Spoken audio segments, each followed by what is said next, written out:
Welcome to our new artist recital. This is the next in our series. It's a new series that the Keyboard Trust has decided to start in this period of COVID-19, when a lot of young artists don't have the possibility to play, and certainly not to play in public concerts. And so we very kindly, Dr. Hugh Matter at St Mary's Perivale, who has promoted so many young pianists, and is now promoting them even though they're not allowed to play, we're not allowed to have public anymore. They can be streamed live, and you can also hear the recording afterwards. And very kindly, he's said that we could come into his church and use his facilities. And here we are in St Mary's Perivale to listen to this young pianist from Romania, GEORGE Todica. I say Romania because he came to England when he was 17. He came to Glasgow, and he's been here, I think, 7 or 8 years now, and finished his studies with Norma Fisher, who's another great friend of ours, Norma Fisher at the Royal College of Music just a couple of years ago. So welcome to St Mary's Perivale, welcome to the Keyboard Trust, and all this is done by volunteers, and we ask if it was possible to make a donation. All the money that you're able to donate to these wonderful young artists is the fee that we can give them. They're all paid, they're paid engagements, and it helps them in this very, very difficult period when most engagements have been cancelled or postponed, or it's terribly difficult. These young musicians, finally they've got a foot on the first rung of a ladder, and now the ladder has been taken away, hopefully only temporarily. But welcome to the recital by GEORGE Todica.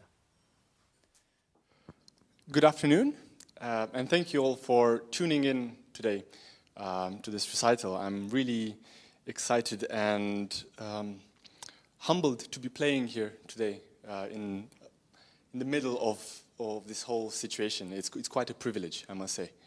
I prepared for you a bit of an exploratory program today that revolves a bit around the idea of duality and transformation. Works by Chopin, Enescu, and Rachmaninov. And the first two pieces are by Frédéric Chopin, and they revolve a bit around the they are inspired by the Polish Mazurek, which is a Polish folkloric dance that eventually becomes a trademark for Chopin's compositional output. The first piece, the Rondo alla Mazur, is one of his first experiments with the style, Opus 5. So he wrote it when he was only 16. And to me, this is a testament that Chopin's brilliance and lyricism was present even at the beginning of his career. Now, the piece itself might come across naive and immature at times, but it more than makes up for it with an abundance of youthful energy and enthusiasm. The second piece, the Mazurka Opus 41, number 1, this is now the fully mature Mazurka. The enthusiasm is replaced a bit with an essence with a majestic quality. Has a bit of solemnity in it, pride, and even wisdom, I suppose. It's this Mazurka thinks before it talks, as in contrast to the other one. And maybe that's why it's shorter as well, but it does not lack meaning. It's just as deep and as powerful. So I hope you enjoy this little combination. Thank you.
The next two works are by my fellow compatriot and in many ways idol, Romanian composer George Enescu. These two works are the last two pieces from his third piano suite, and they're quite special to me, not only because Enescu was not a pianist primarily. He was first and foremost maybe composer, then conductor, then violinist, and piano was definitely fourth on the line, yet he managed to compose such works of such beauty and deepness. It's quite unbelievable. So these two works are special because of the spirituality that awakens within me, and it kind of connects me back to my Romanian roots in many ways. The first one, the chorale, is heavily inspired by the songs of Romanian Orthodox liturgy. This quite solemn and very beautiful qualities present in it. And to me it sounds almost like a prayer. There's a middle section that is quite dark, and it feels almost like a confession of sins that eventually gets redeemed, and then forgiveness is in place. The second piece, the Carillon Nocturne, unlike the first work, doesn't create its sound world from the human voice, like the chorale, but from the sound of bells, Carillion bells to be specific.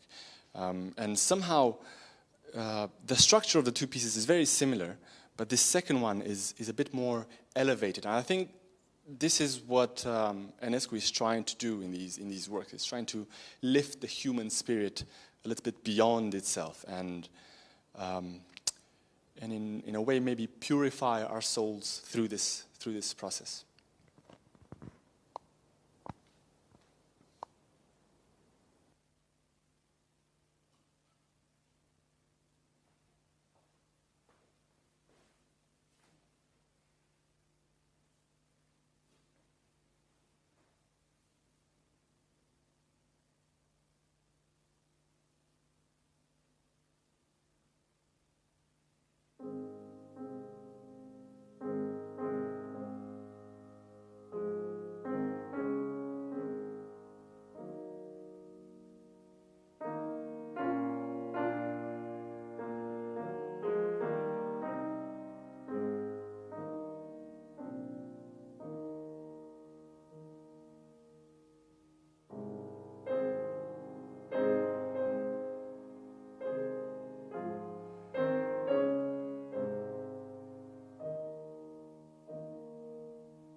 The final piece from tonight's recital is quite monumental. This is Rachmaninov's Variations on a Theme by Corelli. And for me, this is such a journey of transformation in many ways.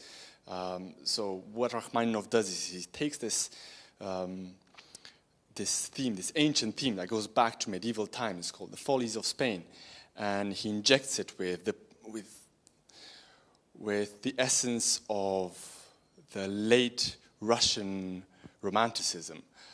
So these are two extreme poles through all intents and purposes. And what Rachmaninov does is in these 20 variations, he tries to extract as much substance as he can from this single theme, and the theme itself undergoes this metamorphosis to the point that at some point it's almost unrecognizable.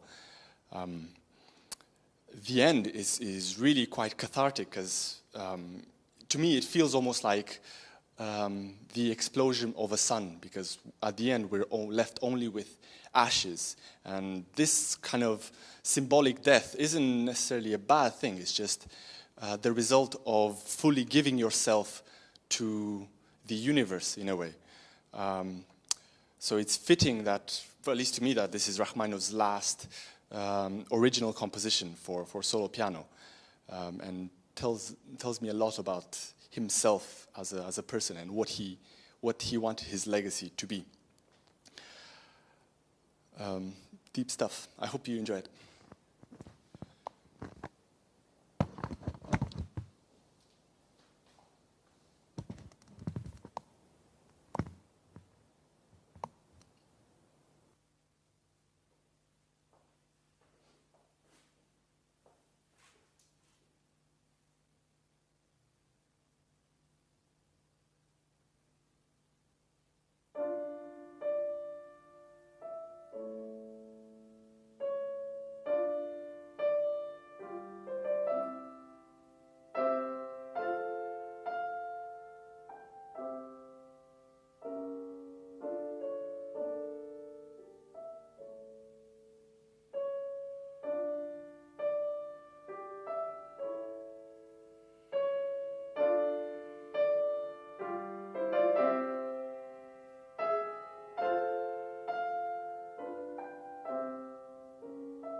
George, that was a wonderful recital you just gave, and a very, very interesting program, starting with Chopin Opus 5, one of his earliest works, and then taking in a wonderful Mazurka, and I hope you introduced some of the works to us, but I hope you'll take us through the program again.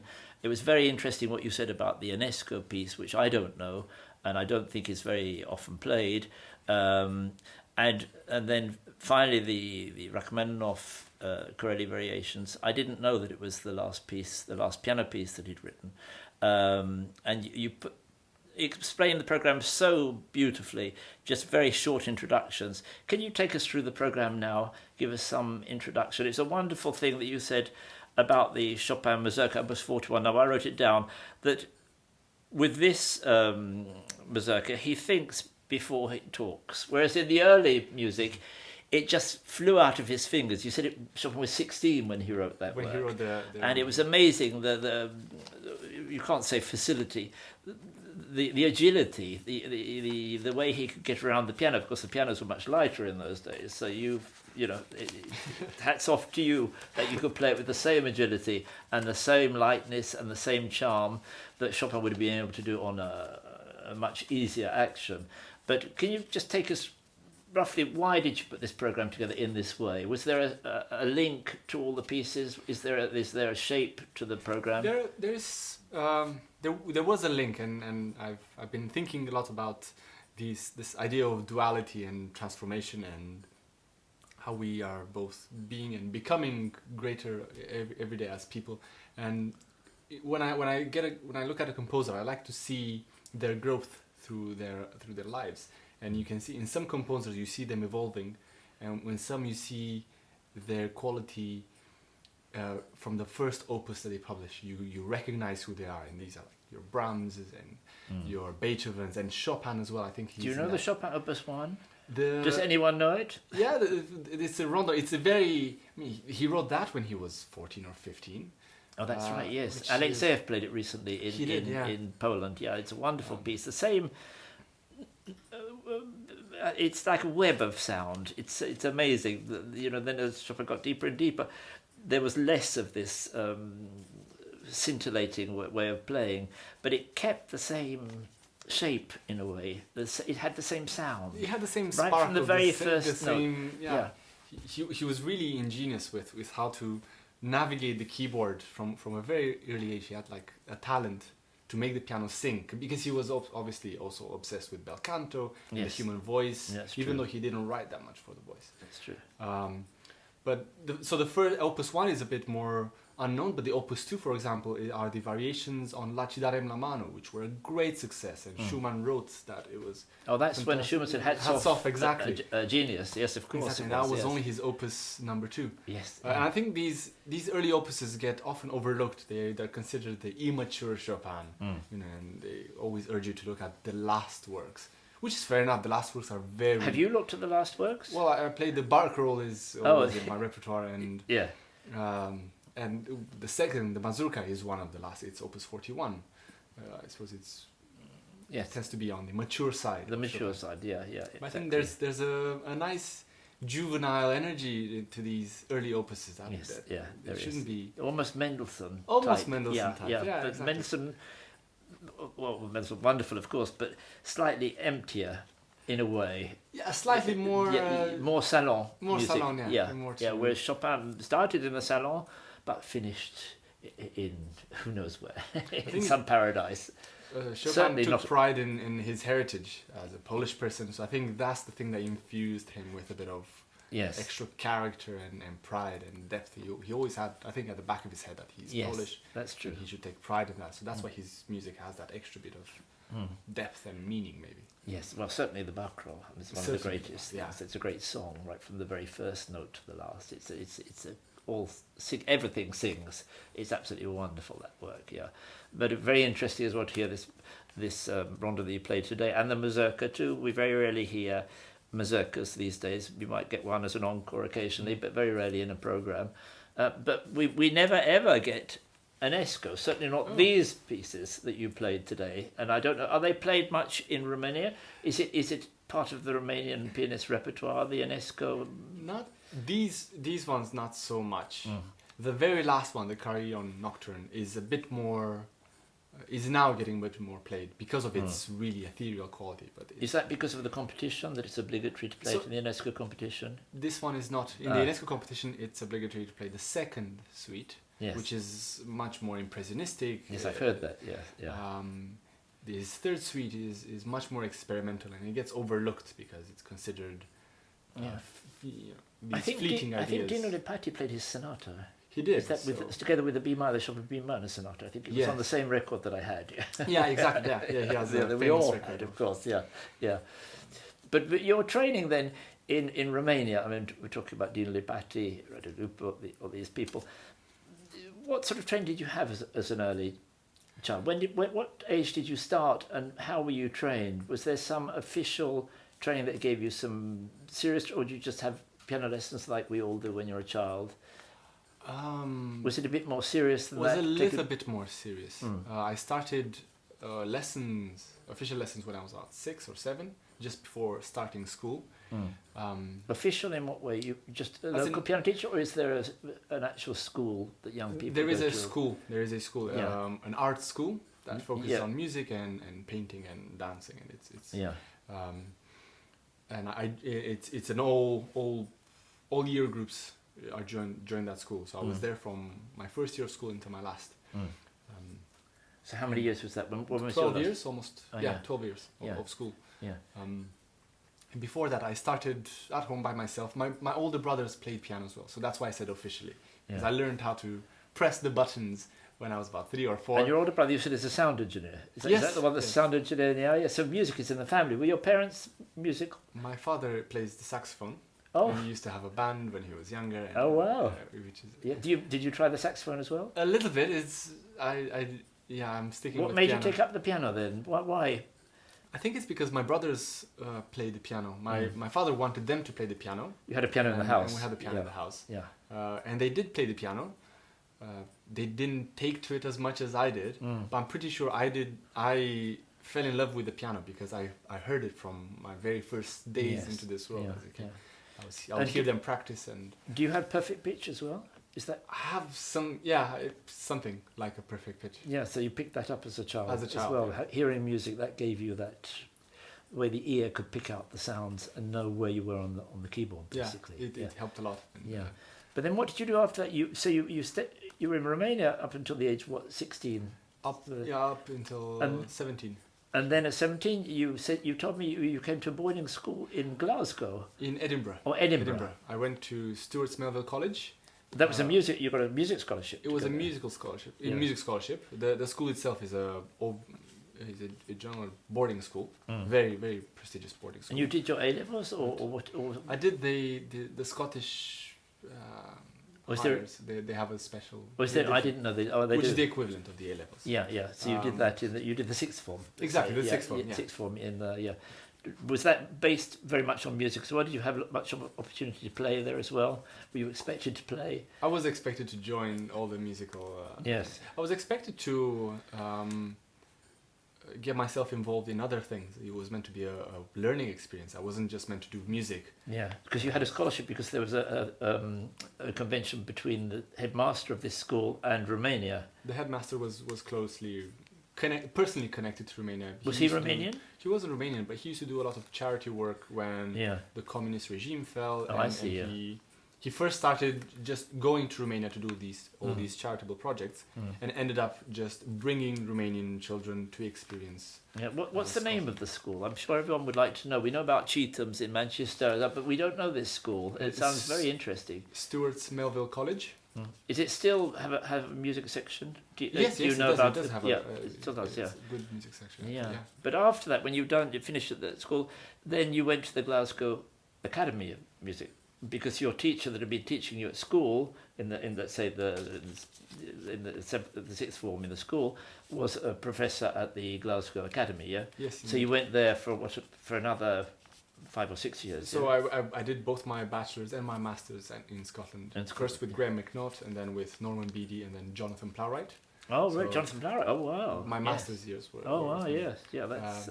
but I mean, they were officially my teachers. Yeah. But in Scotland, they have, everybody's quite open, so I got to play very often to Aaron Shore and to Fali Parvi and to Petras Genusas. We would all play to each other very often. Oh, really? That's interesting. It was a nice community in that sense. Yeah, exactly. Up in Glasgow, yes. Up in Glasgow, yeah. George, so when did you actually leave Scotland and come down to London? And what made you come down to London if everything was going so wonderfully up in Edinburgh or in Glasgow, let's say, in Scotland? And what made you come study? Obviously, Norma Fisher is a great teacher, has a great reputation. That is a great pull as well. But was that the principal pull? So the principal pull was really my fiancée. She's a singer, and she went to London to do her master's at the Royal College of Music. This was halfway through when I was doing my master's in Glasgow. At first, we tried this, me staying up in Scotland, but then I realized commuting. London is full of opportunities, and yes. it just made sense for me to try and move down as well. Yes. So then I thought it might be a good idea to go through a university as well. If I'm gonna be the new boy in London, I might as well make friends through the Royal. So I applied to the Royal College of Music and to the Academy, and I decided to go to the Royal College because around that time I met Luca Okros. You know Luca, of course, yeah. And I quite admire him and his playing. So then I knew that he was studying with Norma. Yes. And he put a good word for me. Then I got in touch with Norma, and she good, how wonderful, So a lot of good things came to place. No, because Norma and I, we had the same teacher when as children. We had the same piano daddy, we call him, and Sidney Harrison is his name. He was the best man at Norma's wedding, and he was the best man also at my wedding. And I hear that wedding bells ringing for you as well, George. Yeah, and unfortunately you've had to put off your wedding because the guests from Romania couldn't get here because of the quarantine laws and all the various restrictions to do with this COVID. Well, wedding bells have been ringing for a while now, over 9 months, I suppose, because we were meant to have our first attempt was in June, and that couldn't happen because it was mid-pandemic. Yes. And then we moved it to October, and that could have happened, but the quarantine restrictions made it impossible for my parents to come from Romania. Well, of course, yeah. And talking of bells, the bells in the Enescu piece, you said, were there 12 chimes? I don't know. There were 12 chimes, yes. But it's up to the performer how many chimes you actually do, if I understood correctly, or not. What sort of piece? Is it written out, the piece, or are there things where you can improvise? I think he keeps writing senza rigore, but his rubato is very detailedly right, so he puts some notes longer than others. It's quite precise in places. Is it pianistic? It's very pianistic. Because you said he wasn't a pianist, basically. I mean, he's everything else. I mean, he was the teacher of Yuri Menyon apart from anything else, but he was also, the national hero as a composer, and of course the Enescu competition is famous. But you said he wasn't actually a pianist, but he must have known the piano very well. He was he could play the piano fairly well, but he considered himself more of a violinist and a conductor. Yeah. So in his later years, he made Dinu Lipati play his harder compositions, and he played what he considered slightly easier ones. That's a fair enough deal, isn't it? I think. Exactly, yeah. Yes. But what made you choose these two pieces? Because they're not all that often played, are they? Even in Romania. They have a very particular quality to them, and I find people connect to them really well. They have this kind of spiritual. When were they written? What period are we talking about?